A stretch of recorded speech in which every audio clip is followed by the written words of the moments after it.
चलें जी, हम चलते हैं आगे। बात कर रहे थे अबाउट अनएडजस्टेबल एडवांस। उसके बारे में हमने डिस्कशन की थी कि जो अनएडजस्टेबल अमाउंट मिलती है उसका ट्रीटमेंट क्या होता है, और इससे रिलेटेड हमने सवाल भी किया था। अच्छा, हमने देखा था कि अनएडजस्टेबल एडवांस मिलता है तो हम उसका 1/10 लेते हैं, अपनी इनकम में ऐड कर देते हैं। यही हमने देखा था, इसी के बारे में हमने तमाम पिछली वीडियोस में कैलकुलेशन की है। अब हम थोड़ा इसको थोड़ा सा एलेबरेट करते हैं। अब ये जो अभी बात करने लगूं यही सबसे मुश्किल लगती है इनकम फ्रॉम प्रॉपर्टी में बच्चों की। अगर ये आप लोगों को आ जाए तो इनकम फ्रॉम प्रॉपर्टी जो है वो बड़ा आसान सा फील होता है। अब देखें, बड़ी सिंपल सी कहानी है। वो कहानी क्या है कि ये घर पहले रेंट पे दिया गया था मिस्टर ए को। ये पहले रेंट पे दिया गया था मिस्टर ए को। मिस्टर ए ने इस बिल्डिंग की अनएडजस्टेबल अमाउंट पे की थी, जिसका ये बिल्डिंग का मालिक जो है था वो 1/10 लेके अपने इनकम का पार्ट बना रहा था, उसको अपनी इनकम में इंक्लूड करता रहा था। अब ये मिस्टर ए छोड़ के चला जाए तो क्या ये जो मालिक होगा ये बिल्डिंग को वैकेंट कर देगा, खाली छोड़ देगा? क्या इसको आगे किराए पे नहीं देगा? The answer is no. वो इस बिल्डिंग को आगे रेंट आउट करेगा। वो इस बिल्डिंग को आगे क्या करेगा? किराए पे देगा। अब वो दे देगा आगे किराए पे मिस्टर बी को। ये जो मिस्टर बी को उसने बिल्डिंग किराए पे दी है, जो मिस्टर बी को उसने बिल्डिंग रेंट पे दी है, मिस्टर बी भी क्या करेगा? वो इसको इस बिल्डिंग का अनएडजस्टेबल एडवांस जो होगा वो पे करेगा कि ये भाई तुम्हारा अनएडजस्टेबल एडवांस है, बिलोंगिंग टू दिस बिल्डिंग। अब मिस्टर बी ने इसको जो इनकम दी है, जिसको एडवांस दिया है, उसका ट्रीटमेंट कैसे होगा वो हमने सीखना है। मतलब अगर टेनेंट स्विचिंग हो जाए, अगर टेनेंट स्विचिंग हो जाए, आपके टेनेंट चेंज हो रहे हैं, तो हम उसे किस तरह लेके चलेंगे उसके बारे में हमने ये तमाम चीजें जो हैं वो डिस्कस करनी है। How we are going to take this. अब हम बात किसकी कर रहे हैं? जो मिस्टर बी से हमें मिला है। देखो, मिस्टर बी से जो हमें अमाउंट रिसीव हुई है, अगर हम उसका 1/10 ले लें और उसको अपनी इनकम में ऐड कर देंगे ना, तो ये चीज जो है ये गलत कंसिडर होगी। This one will be the wrong approach. ये गलत अप्रोच कंसिडर होगी। हम कैसे ट्रीटमेंट लेंगे? हम लेंगे कि उसको कितनी अमाउंट रिसीव हुई है। हम लेंगे जी अमाउंट रिसीव, उसमें से हम लेस करेंगे amount already taxed from previous tenant. कि ये जो मिस्टर ए ने अमाउंट दी थी, ये जो मिस्टर ए ने रकम दी थी, वो हम कितनी अपनी इनकम का ऑलरेडी पार्ट बना चुके हैं वो हम इसमें से लेस करवाएंगे। जो इसका जवाब आएगा उसका हम लेंगे 1/10, और ये क्या करेंगे? ये हम अपनी इनकम में ऐड कर रहे होंगे। तो इस तरह से हम इसको लेकर चल रहे होते हैं। अब इसको समझने के लिए ना हम ये बड़ी कम्प्रिहेंसिव सी एग्जांपल देखते हैं। इसमें हम इनकम की बात कर रहे हैं तो मैं आपको अभी फिर बता रहा हूँ, हम एक्सपेंसेस पर डील नहीं करेंगे, हम एक्सपेंडिचर्स का कोई जिक्र नहीं करेंगे, हम सिर्फ इसकी बात करेंगे, हम इनकम की बात करेंगे। रिक्वायरमेंट है जी मिस्टर कुर्दोगलो की रेंटल इनकम निकालनी है टैक्स ईयर 19 के लिए, 20 के लिए, 21 के लिए एंड 22 के लिए। इन 4 सालों के लिए आपने इस बंदे की इनकम निकालनी है। कहता है जी mister कुर्दोगलो rent out his flat to Ustad on 10th August 18 at an annual rent of rupees 15 lakh. सालाना रेंट 12 महीने का 15 लाख के ऊपर उसने अपना फ्लैट जो है था वो दे दिया। The fair market value of the flat is unknown, so mister Kurdoglu hired an independent value. अब वो जो फ्लैट थी उसकी फेयर मार्केट वैल्यू उसको नहीं पता थी, तो उसने एक इंडिपेंडेंट वैल्यूअर हायर किया to determine the fair market value of that building, उस बिल्डिंग की फेयर मार्केट वैल्यू को डिटरमिन करने के लिए। He paid rupees this to this for this task, and he determined the fair market value of his plot rupees 2.1 million। और उसने बता दिया जी आपकी जो बिल्डिंग की मार्केट वैल्यू है वो 21 लाख है, ये हमें चल गया पता। जिसका मतलब मेरे बिल्डिंग की जो एनुअल रेटिंग वैल्यू है वो 21 लाख है, और मैंने कितने पे दे दी है, मैंने 15 लाख रुपए के ऊपर दे दिया। In addition to rent, rent के अलावा Ustad also agreed to pay rupees 700K as non-adjustable advance and made an agreement of 4 years और 4 साल का एग्रीमेंट कर दिया। On 2nd November, Ustad assassinated. After the assassination of Ustad, his family terminated the rental agreement and demand their advance back। उसका agreement terminate हो गया और उन्होंने अपना एडवांस जो है था वो वापस मांग लिया।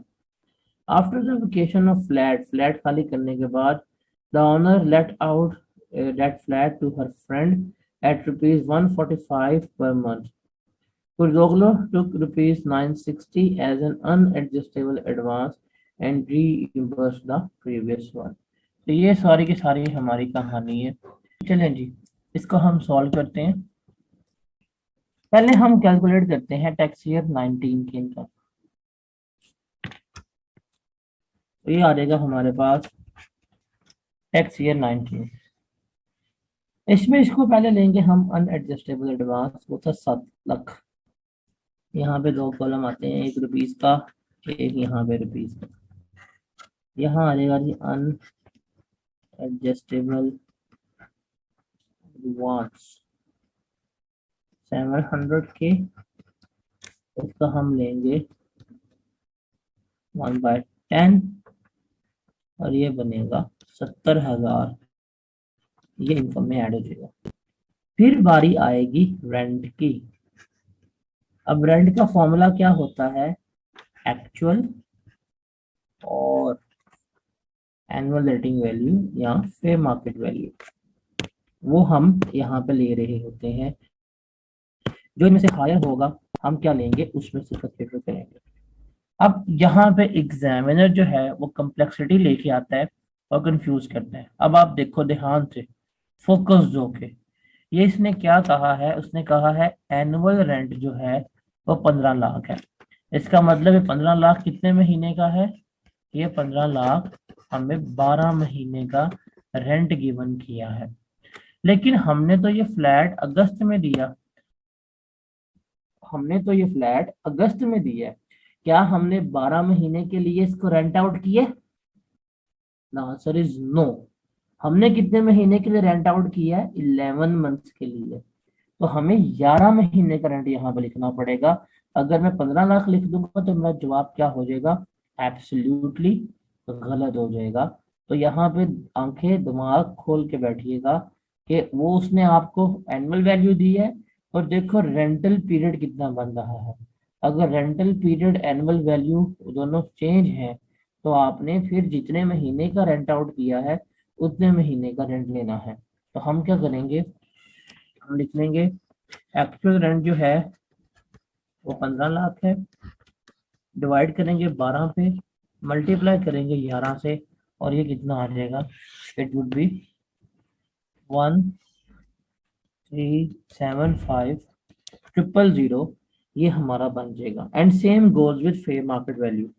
अब जो हमें फेयर मार्केट वैल्यू बताई गई है वो है 21 लाख पर एनम।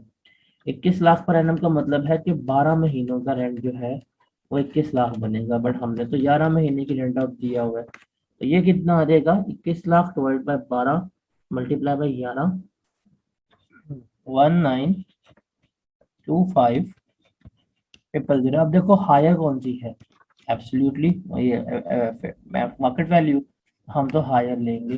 तो 1925,000 सम कर लेंगे, इसकी इनकम आ जाएगी 1995,000। एक्सपेंसेस हैं बट मैं अभी एक्सपेंसेस नहीं बता रहा, अभी हम इनकम की है।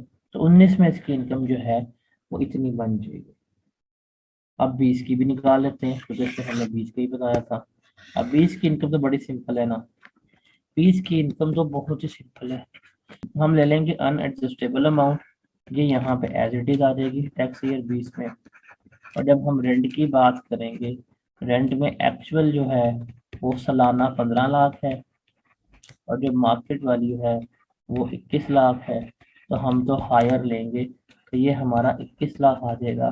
तो 2020 में जो इनकम होगी उसकी 21,70,000 कंसिडर होगी। तो 19 का भी हो गया हमारे पास 20 का भी हो गया। 21 का भी जो टैक्स है वो सेम रहेगा, बिकॉज 21 में भी कोई चेंज नहीं आया। तो 2021 की अगर आप इनकम कैलकुलेट करना चाहें तो यही 70,000 आ जाएगी, और यही क्या होगा, आपका रेंट वहां बन जाएगा, और आपकी इनकम कितनी बन जाएगी, आपकी इनकम बन जाएगी 21,70,000। तो ये हमने 21 की भी कैलकुलेट कर ली। अब हम चलते हैं 22 में।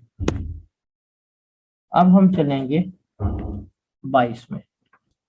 अब 22 में एक छोटा सा टेनेंट चेंज हो रहा है, मतलब उस्ताद जा रहा है और असलहान आ रही है। तो उस्ताद का रेंट कितना मिला वो लेंगे, असलहान का रेंट कितना मिला वो लेंगे। पहले हम यहाँ पे ले लेंगे रेंटल इनकम फ्रॉम उस्ताद। पहली बात है, अब इस महीने, इस साल 2024 में, कौन सा है, 2022 में, 2022 में एग्रीमेंट जो है वो टर्मिनेट हो रहा है। तो इस साल हम पैसे वापस कर रहे हैं, जिस साल हम पैसे वापस कर रहे हो उस साल हम अनएडजस्टेबल अमाउंट का कोई ट्रीटमेंट नहीं लेते, ऐसे ही साहब। तो अनएडजस्टेबल अमाउंट इसका इस साल तो कोई ट्रीटमेंट नहीं लेंगे, तो ये तो कोई कंपनी। अब देखो यहाँ पे ना एक गाइडलाइंस, एक गाइडेंस है एग्जाम पॉइंट ऑफ व्यू से, कि जब भी आप कोई सवाल कर रहे हो ना, जब भी आप कोई सवाल कर रहे हो उसमें से जो सबसे इजी डाटा होता है, जो सबसे आसान डाटा होता है, उसको क्या करना है, उसको आपने सबसे पहले नोट डाउन कर लेना है। आसान डाटा को सबसे पहले लिख लो, इसमें मिनिमल कैलकुलेशन है या कैलकुलेशन नहीं है, उसके बाद जिसमें कैलकुलेशन है वो लिखा करो। मुझे पता था कि अनएडजस्टेबल अमाउंट का ट्रीटमेंट नहीं है, मैंने सबसे पहले यही लिखी।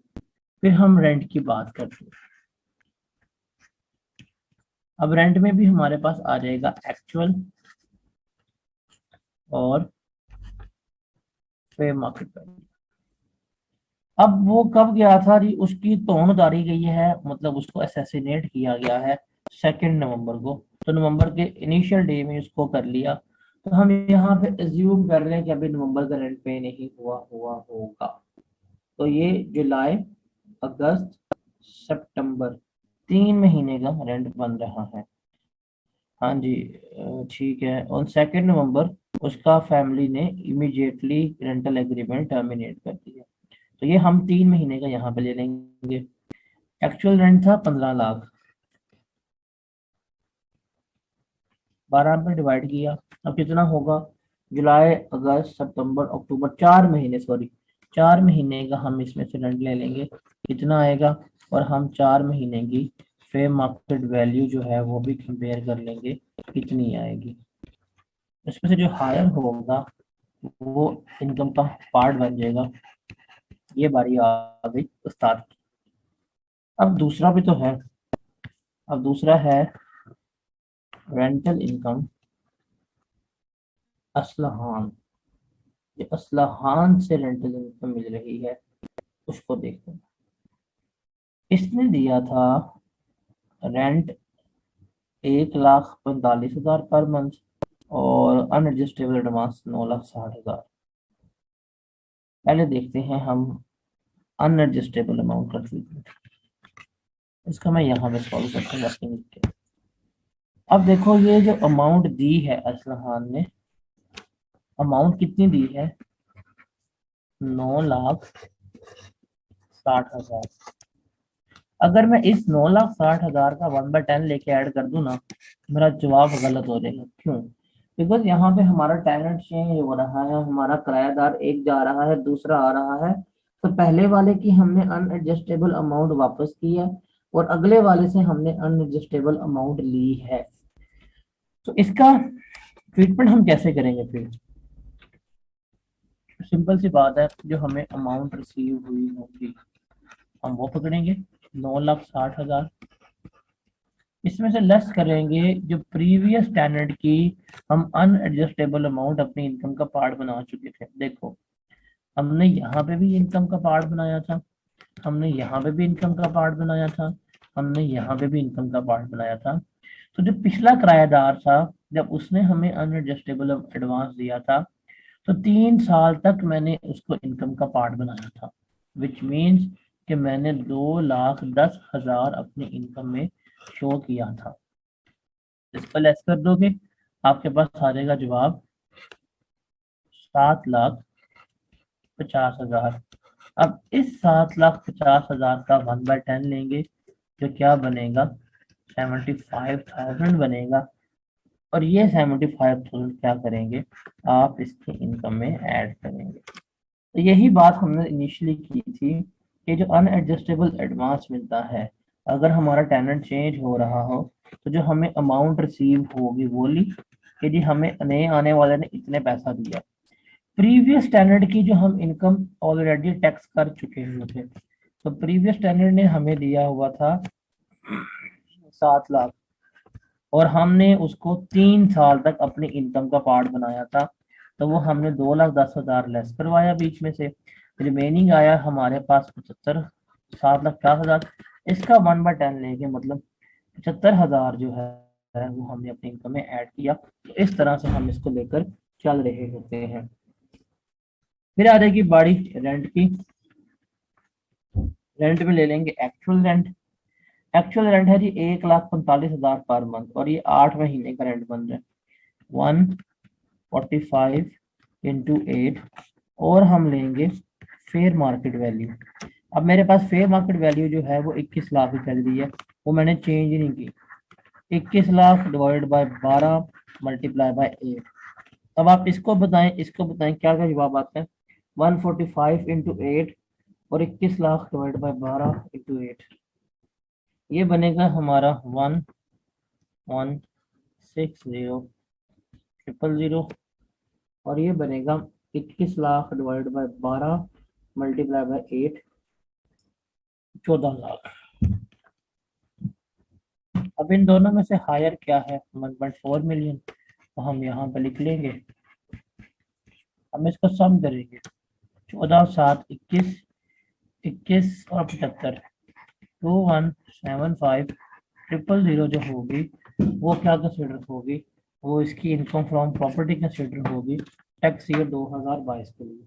तो टैक्स ईयर 2022 के लिए जो इसकी इनकम फ्रॉम प्रॉपर्टी होगी वो कितनी होगी? 21,75,000 होगी। तो ये 4 साल में देखो, हमने 19 की भी कैलकुलेट की, हमने 20 की भी की, हमने 21 की भी की, और हमने 22 की भी कर ली। तो दिस वाज द क्वेश्चन। अच्छा क्वेश्चन था, मतलब इसमें 4 सालों की कैलकुलेशन थी, और टेनेंट स्विचिंग जो थी हमने वो भी देख ली। तो अब क्या हुआ, हमारा अनएडजस्टेबल जो एडवांस है वो क्लियर हो गया। तो ये हमने बातें पढ़ ली थी कि जिस साल हम वापस करते हैं उस साल कोई ट्रीटमेंट नहीं लेते, ओपन ब्लॉड का अनएडजस्टेबल एडवांस में उसका भी ट्रीटमेंट नहीं लेते। तो ये तमाम चीज़ें हमने डिस्कस कर ली हैं। तो this was all about unadjustable advance. और यहाँ पे हमारे इनकम के बारे में जो प्रॉपर्टी की कैलकुलेशन थी वो ख़त्म हो गई है, कि इनकम मतलब कौन कौन सी है और उनका रेलेवेंट ट्रीटमेंट क्या है, वो सारे का सारा हमारा यहाँ पर डन हो गया।